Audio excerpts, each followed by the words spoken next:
I can't take my eyes.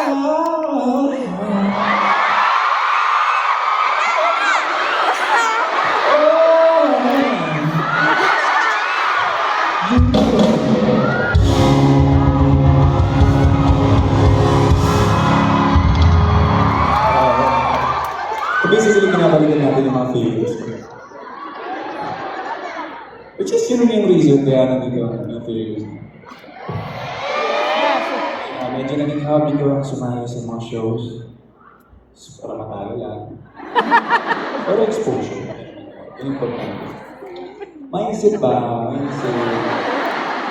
At latest, may sinalihan akong contest din.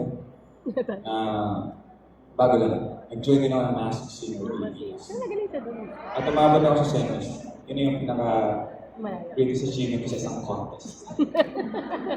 At isa sa mga kinanta ko doon, medyo nag-trending sa TikTok.